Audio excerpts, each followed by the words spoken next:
Alrighty, welcome back to another episode of Life at the Outpost, your All Cowboys, Everything Cowboys podcast.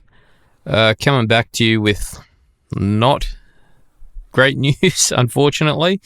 Another two losses in a row, which have ultimately completely dashed our hopes of playing any finals, even if things fell our way in terms of results higher up the ladder. At this point, I think we're probably playing to not get the spoon, which is something that's not out of the realm of possibility, unfortunately for us. Going back to last fortnight, the Sharks game down at Shark Park there. Very scrappy, rubbish conditions. I mean, the rain just made it horrible. It was horrible to watch, so I can't imagine how bad it was to play in. It's like, big lunch footy at the start of the year when it rains down, when it's wet season, playing footy out on the oval. But nonetheless, the Sharks had to play in those same conditions and still came away with a 20-point plus win. So 32 points to 12 was the end result in that one. A lot. I know there were definitely a few changes, positional changes and stuff. I think we definitely just saw our forwards being tested, as they have been most of the year, but our forward depth being tested. And not so much just our forward depth, but our skilled forward depth being tested, unfortunately, and came up trumps there. Definitely a lot to be left desired in terms of pairings on our edges as well. I think it's just a bit, it feels like it's been uncomfortable ever since Kyle's left. I don't know whether there's just not a whole lot of trust there or what, but unfortunately just not a set, solid sort of combination going on out there on the edges, unfortunately. Mind you, there were a few tries that went over again back through the middle, but wet conditions like that probably to be expected. You think that's crash plays are probably like the general sort of tactic to be used in those sort of games, but outside of that, we had Trindle go over in the third minute, unfortunately. I think that was off a kick he chased, and Ronnie Mulatalo out on the edge twice within 5 minutes, 2 tries in 5 minutes. So disappointing, definitely disappointing. I think Tommy Dearden, trying his ass off, ended up going and sitting for 10 for staying in a tackle for too long. You could see it was a runaway. There would have been a try for all money if he didn't make the tackle, and he was just sort of staying down to try and keep him down from not playing the ball as quick as they can, which ended up being, a penalty and a professional foul, which, in my opinion, pretty fair. It was pretty fair that he got pulled up on it, but the thing that stood out to me was there just wasn't really anyone back there to defend, unfortunately. And I don't know, you could say it as many times as you want, we can say it as many times as we want, but defense, again, being the key issue. I've seen improvement over the year in spurts and in different scenarios, but overall still a major weak point. Attack just, I don't know, left it a little bit wanting in this game. We've been known for our attack, I think, really across the board, like mainly just attacking and being flary in attack. That being probably another one of our shortcomings, wanting to score off every play almost, or something like that, or make something happen, which is amazing when it works, but just not not coming off, unfortunately. Outside of that, I don't know. There's not really too much more on that game. There were a few boys that did try their ass off, but overall just rather disappointing, I think. Which is odd because that's a game the Sharks, they go into it ready to win it, and they should win it, which they did. But that's one of the games that the Sharks seem to be able to let go by the wayside, unfortunately. and not get out of second gear, which they, again, didn't really. but it was still too good for us, unfortunately, in that one there. Next game just been against the Eels. This one being much closer, mind you, much closer of a game, and I think slightly more enjoyable to watch. At least it was more of a competition. 19 points to 18, going down in the last couple minutes to a Mitch Moses field goal. We sort of knew that would be on the cards. I think with 15 minutes to go, a field goal was definitely going to be on the cards, and Moses was definitely going to slot it if he was having a go, because out of everyone on the field, he's by far the best one at it. So they had the advantage there the whole time. I think the bit that just let them down a little bit was letting a couple of those tries in. I mean, that second Adokar try, I think it was just training run stuff, really. A bit of helter-skelter. And Adokar taking advantage of it. So, I like to think getting a few of the boys back. There was a bit of a boost with a few of the boys back. Obviously, we had Tamalolo back, which was, personally, I think it was a good in, because we've been without forwards for most of the year. You know, McIntyre's down now. McLean's been out for a few weeks. We've now lost Hess as well in this game. We've lost him for 3 weeks, which will pretty well see him out for the rest of the year, unfortunately. And yeah, just had players in and out constantly this year. It's tough. It's been tough for the boys. They just really haven't had much go forward, unfortunately. I think in this one I was really happy with Braden Burns again. Mind you, he does have a bit of a defensive lapse in him here and there, but I think he still gets there and still makes his tackles, or attempts to make his tackles anyway, and has some strong ball carries. He returns the ball quite well, in my opinion. So I was pretty stoked with him there. But again, overall, just not enough to get it done.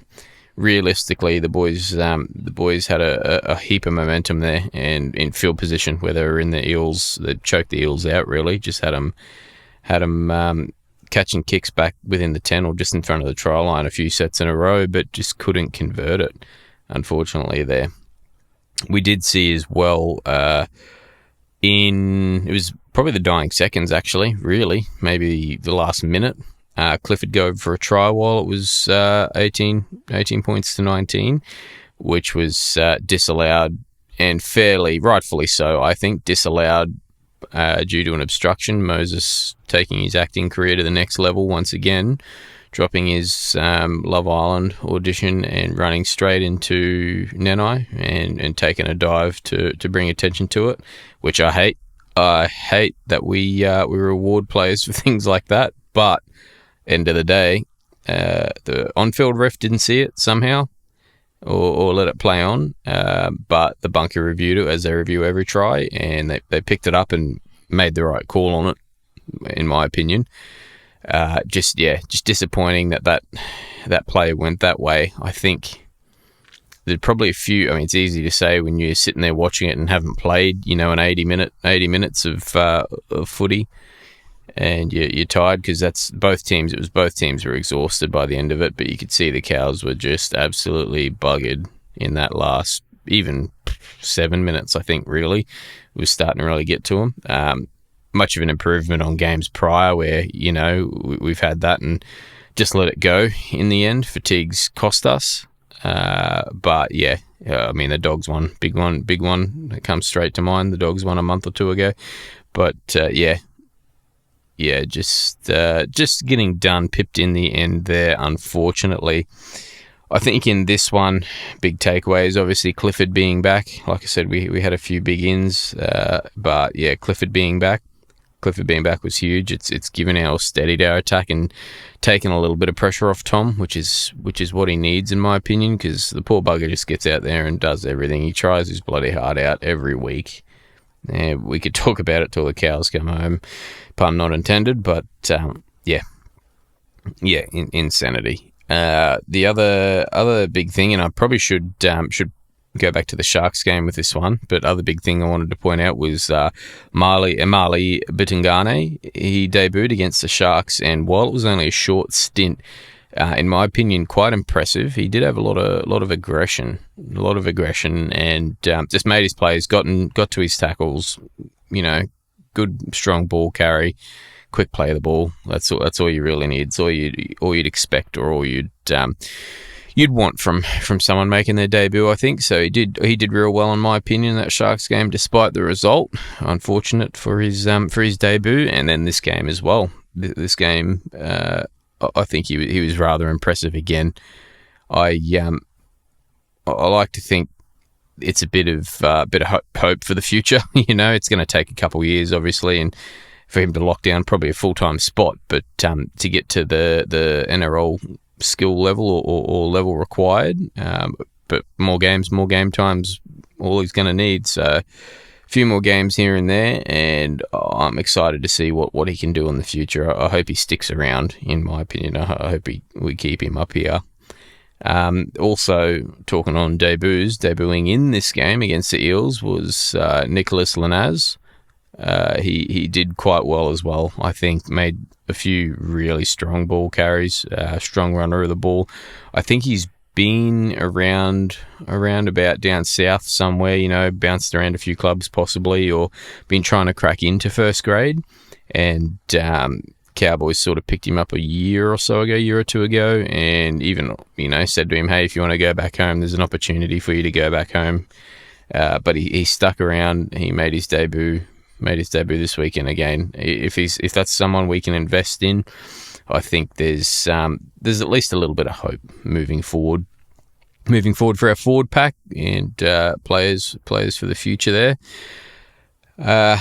Again, Hess being the other news out of this game, copping a 3-match suspension, or he was given a 3-match suspension for a cannonball tackle, which I didn't actually see it at the time. I did hear everyone arcing up about it, but didn't actually see it happen. And I thought, well, it couldn't have been that bad if it was just a penalty on the field. But seeing the footage of it afterwards, you could see how it's no good. You can see what he's trying to do, the idea of it, but just poor execution, unfortunately, coming in, and it really does risk injuring players. We've seen them harp on about the hip drop and all that, and crack down on all that stuff. But tackles like that, or what, regardless of intent, we do see those spark injury, unfortunately, or bring on injury. So yep, that'll be Hess out until probably even the Broncos game, if that, because he's he's put an early guilty plea and accepted his 3-match ban, which might either see him out, it'll see him out for the year, or it'll bring him back for that last game against the Broncos, which we need every bit of help we can get and all the troops we can at the moment. There's not really too much more to talk about because there hasn't really been much change, unfortunately. not to sound all negative in terms of form and that, and where the boys are going, but there just really has not been any sort of improvement in terms of defence, but just that in terms of sheer will. I think once the games start to sort of get ahead of them a bit, and mind you, if the Eels didn't have Moses, I think we probably would have got that done, because the Eels are a completely different side with Moses. They put on a lot of effort, so there's not to take away from the Eels. I think the Eels did play all right, but the boys just, when things go against them, sometimes they can't seem to convert, unfortunately. So the next run of games, I mean, should have been easy from last week, but next run of games, we've got the Knights back home here on Sunday, this coming Sunday, so that's another one where it could be anyone's game. You don't want to